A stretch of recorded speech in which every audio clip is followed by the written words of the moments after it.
in political philosophy.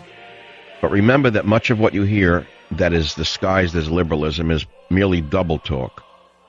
It's the double talk. It's part of a communist deceptive device known as Aesopian language. What is Aesopian language? Nearly everyone listening to the show is familiar with the fables of Aesop, Aesop's fables, such as the fox and the crow and the lion and the mouse. And often the point of the story is not directly stated, but must be inferred by the reader. This is called a roundabout presentation. Lenin and his associates before 1917, when living in exile, made frequent use of Aesopianism. Much of their propaganda was written in a roundabout and elusive style to pass severe czarist censorship. And so the early communists desired revolution but could not say so. And they had to resort to hints, theoretical discussions, even substituting words, which, though fooled the censor, were understood by the initiated, that is, individuals trained in party terminology. And so if you read the official history of the Communist Party of the Soviet Union, the Bolsheviks, telling how Bolshevik agitation in St. Petersburg in 1912 was led by Pravda, the communist newspaper, explained that the periodical could not openly call for revolutionary action. That would have brought the government down upon them. So hints instead were put into the paper that were understood by the communists were used. You understand? Now, what does it have to do with today? It's the very same propaganda techniques being used today by the administration and by the newspapers in America that don't outright call for revolution or social upheaval, but they hint at it. They send out the code words, the hinted code words, such as diversity, such as equality, such as racism, such as social progress. These are all code words for a communist revolution, whether you know it or not. And don't think the people in the newspaper business don't know it. They know it very well. Don't underestimate your enemy, which is all I can tell you. In fact, the first rule of warfare is know thy enemy. I'll be right back. Savage. I don't want to have anything since I don't have you.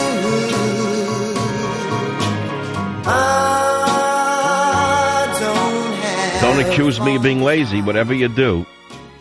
Don't accuse me of not working for my buck. Don't accuse me of not creating Persian miniatures on the air. Don't accuse me of not coming to work prepared. Don't accuse me of not being able to support my arguments. Whatever you do, don't accuse me of any of those things. You can say anything else you want about me, but please don't accuse me of not being prepared to support my positions. And my main position today is that we're living in a sea of propaganda that's almost impossible to penetrate unless you're, let us say, a certain age, and you've had a certain education and a certain political sophistication. You cannot understand how far the propaganda has penetrated the mind of the American. There are children in this country who believe, for example, despite all the evidence to the contrary, that global warming is man-caused and the Earth is about to come to an end. They are the same children who, if you took them in kindergarten and taught them that snow was black, by the third grade they would say snow is black.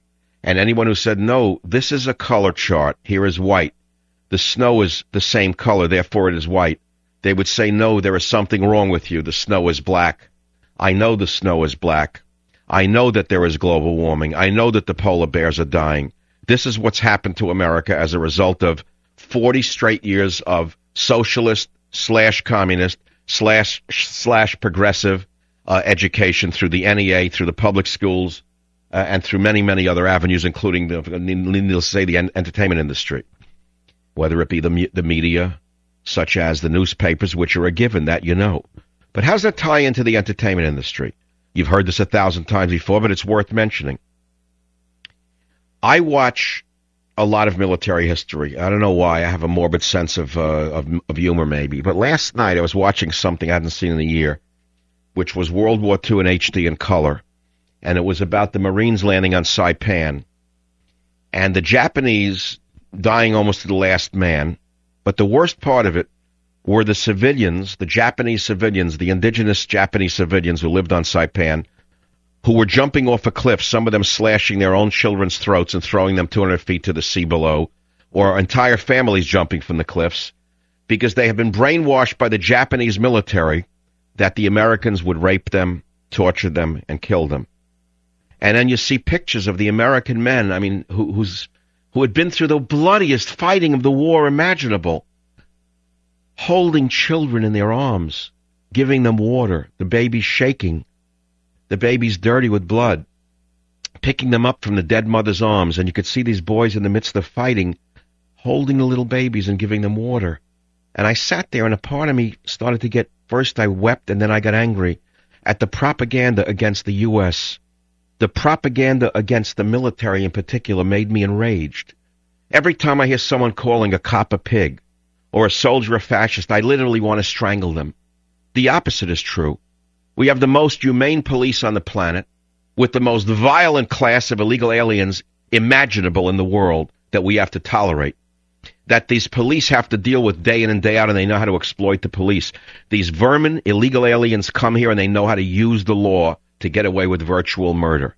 There was a case in San Francisco, just broke in South San Francisco, where an illegal alien gardener who had worked on a property a year before went back to the house, talked to the woman. She was 56. Her husband was 74. He asked her if she needed work done. I don't know how. He got in the house with his two illegal alien buddies. They beat the 74-year-old man up. They knocked his teeth out. They raped the 56-year-old woman. They stole her jewelry. They stole her money. This was a lower middle-class family, and then drove away in his car. They all come here to work. They all come here to work. And those are the people that you want to grant amnesty to? Those are the people that you think I deserve, that I'm required to give health care to? Do you know that every case the Democrats showed this last week of those who are uninsured who need insurance are illegal aliens? They're either Jesus this or Jesus that, without any reference to the fact that they're non-citizens. They keep saying there are 30 million uninsured Americans. I'm sure that's true. How many of them are illegal aliens? 10, 20, 30 million, all of them? Most of them are illegal aliens. They don't deserve health insurance. They don't deserve free health care. They don't belong in this country. And yet our politicians take their side, not our side. That's why the American people are at a revolutionary point. That is why we're at a point of literally no return in this country. When you have a group of gangsters in Congress who conduct hearings on health care reform, and not one congressman or one senator brings up either reining in the vicious tort lawyers and or stopping health care for illegal aliens, you know why the American people are at a flashpoint, why they've actually passed the flashpoint. That's because we no longer have representative government. The system we have is supposed to be a representative system. We elect a representative, and that representative represents our viewpoint in Congress. How many of you listening to this show believe that your congressperson or your senator represents your interests in Congress? Well, I know if it was an audience out there of 10,000 people, I'd probably see 200 hands go up. They'd all be, a small group of people would say, yes, we have a representative government. You know and I know there's no representative government. You know and I know that unless you put a barrel of cash in the hands of most congressmen, you're not going to get anything for it. Now, there are exceptions. There are exceptions. I had dinner with a fine congressman from Texas on Sunday night and Monday. He's one of the good ones. He's a man, Mr. Culberson, who I have to go to if I want to help Lieutenant Behenna. I asked him to help. I couldn't go to Dianne Feinstein. I couldn't go to Barbara Boxer. I couldn't go to any congressman in the state of California. I couldn't go to one congressman in Lieutenant Behenna's state. I had to go to Texas to find someone who might investigate why this hero soldier is rotting in Fort Leavenworth for 15 years and why they won't let this hero out on appeal while his case is pending. Maybe I'll get an answer. Maybe I won't. Maybe the Defense Department will not tell even a congressman. When I was banned from Britain in May of 2009, the most shocking thing that has ever happened to me in my life, not one congressman in the United States of America came to my help, my aid, except Congressman Culberson of Texas. I'm not in his district, but he knows right from wrong. So he wrote a letter to Hillary Clinton. She said basically drop dead. He wrote a letter to the British snots. They basically said drop dead. That's representative government. That's your idea of a government of the people, by the people, and for the people. When a major member of the American media, that's me. I have the third largest talk show in the United States of America. I am put on a list with murderers, criminals, and torturers because I say things that the liberal Labour Party socialites in England don't agree with, because the Muslim pressure groups in England wanted the list to be balanced, so the list of banned people didn't include all Muslims, so they put me on the list and you did nothing about it. Hillary Clinton, who's supposed to represent the American people, did nothing about it? And she's now posing as some Joan of Arc, some great hero of America? No, my friends, this is not a representative government. This is a government of the lobbyists, by the lobbyists, and for the lobbyists. God bless the Tea Parties. God bless the Tea Parties. God bless the Tea Parties. Keep shaking